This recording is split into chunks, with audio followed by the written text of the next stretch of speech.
High family, আশা করি তোমরা যে যেখানে আছো খুব ভালো আছো, সুস্থ আছো। আমিও ভালো আছি। গুয়াহাটি থেকে আমি মেহেক তোমাদের প্রত্যেককে আমার চ্যানেলে স্বাগত জানাই। গতকালকে ভিডিওতেই আমি তোমাদের সঙ্গে শেয়ার করেছি আমি বেশ কিছুটা মটরশুঁটি সিদ্ধ করে রেখেছিলাম পরের দিন সকালে একটা স্পেশাল জলখাবার বানাবো বলে।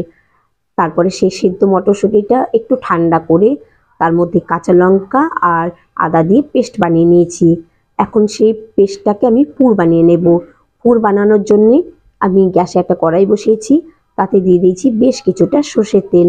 তেলটা যখন গরম হয়ে গিয়েছে তাতে দিয়ে দিয়েছি ফোড়নে কালো জিরে। এই মটরশুঁটিটা বা এই মটরশুঁটির পেস্টটা আমি ততক্ষণ পর্যন্ত রান্না করব যতক্ষণ পর্যন্ত না এই মটরশুঁটির পেস্টটা পুরো ড্রাই হয়ে যায় আর কড়াই থেকে নিজে থেকে উঠে আসে।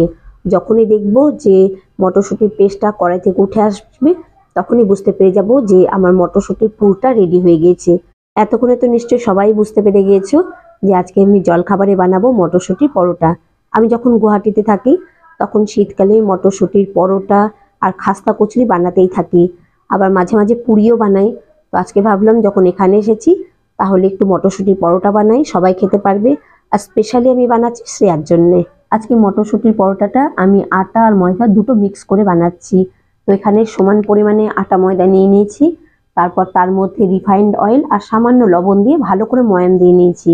এখন সেটা হালকা গরম জল দিয়ে মেখে নিচ্ছি। আমি যখন গুয়াহাটিতে থাকি তখন রুটি বানানোর জন্য যখনই আমি আটা মাখি সবসময় ফুটন্ত গরম জল দিয়েই মাখি, কিন্তু আমার বাপের বাড়িতে আমি আগেই বলেছি ঠান্ডা জল দিয়েই মাখে। তবে যেহেতু আজকে আমি মাখছি সেই জন্য জলটা একটু হালকা গরম করে নিয়েছি। তো এই দেখো আমার আটা মাখা হয়ে গিয়েছে। এবার এই আটা থেকে ছোট্ট ছোট্ট আমি লেচির মতো কেটে নেব। লেচিগুলো কিন্তু খুব একটা বড় করব না, কারণ এর মধ্যে আমি আবার পুর ভরবো, সেই জন্য লেচিগুলো একটু ছোট ছোট বানাবো।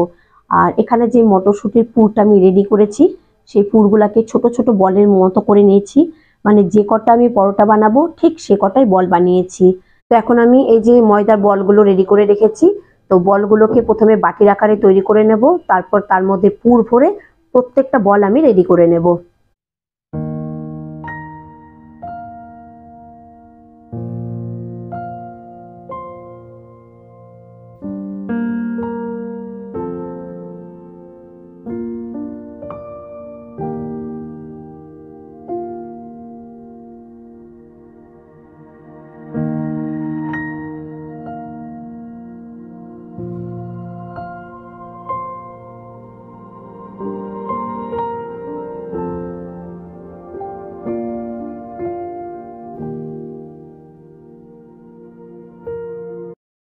তো এই দেখো বন্ধুরা, রেডি হয়ে গেল মটরশুঁটির পরোটা। আর এই পরোটাটা আমি প্রথমে দেবো শ্রেয়াকে, তারপর বাকিগুলো ভেজে নেব, কারণ শ্রেয়া কিছুক্ষণ আগে স্কুল থেকে এসেছে, ওর খিদে পেয়ে গিয়েছে। তো বাকি পরোটাগুলো আমি ভেজে নিচ্ছি। পরোটাগুলো ভাজা হয়ে গেলে আমি এগুলো সব নিয়ে যাবো ছাদে। আমরা ছাদে সবাই মিলে একসঙ্গে বসে জলখাবার খাবো। আর আজকে যেহেতু রোদ উঠেছে তার জন্য মাইমা আর মাসি দিচ্ছে বড়ি। তো আমার তো আজকে এটাই জলখাবার, পরোটা আর চা। বাকিরা সবাই প্রথমে খাবে চা বিস্কিট, পরে আবার পরোটা খাবে। আর তোমাদের একটা কথাই বলি, আজকে ভয়েস ওভারটা দিতে আমার সত্যি খুব কষ্ট হয়েছে, যেহেতু আমার প্রচন্ড ঠান্ডা লেগেছে, কাশি হচ্ছে, মানে আমি ঠিক মতো দিতেই পারছি না। তাই হয়তো আজকে ভয়েস ওভারটা তোমাদের খুব একটু ভালো লাগবে না বা একটু শুনতে অসুবিধা হবে। তো তোমরা একটু কষ্ট করে মানিয়ে নিও, কারণ বিশ্বাস করো অন্যদের ভয়েস ওভার দিলে আমার যতক্ষণ পর্যন্ত ভালো না লাগে আমি ততক্ষণ পর্যন্ত ভয়েস ওভার দিই, কিন্তু আজকে আমি পারছি না, মানে এতটাই মানে কষ্ট হচ্ছে, কাশি হচ্ছে। তাই একবারে যেটুকু পেরেছি আমি সেটুকুই দিয়েছি। তো চলো আজকের মতো ভিডিওটা আমি এখানে শেষ করছি বন্ধুরা। যদি তোমাদের ভালো লেগে থাকে তাহলে একটা লাইক দিয়ে আমার পাশে থেকো। আর যদি কোনো বন্ধু আমার চ্যানেলে নতুন এসে থাকো তাহলে অবশ্যই চ্যানেলটাকে সাবস্ক্রাইব করে দিও।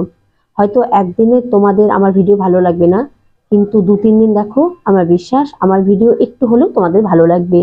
তো আমি আগামীকাল একটা নতুন ভিডিও নিয়ে আসবো, ততক্ষণ পর্যন্ত তোমরা প্রত্যেকে ভালো থেকো।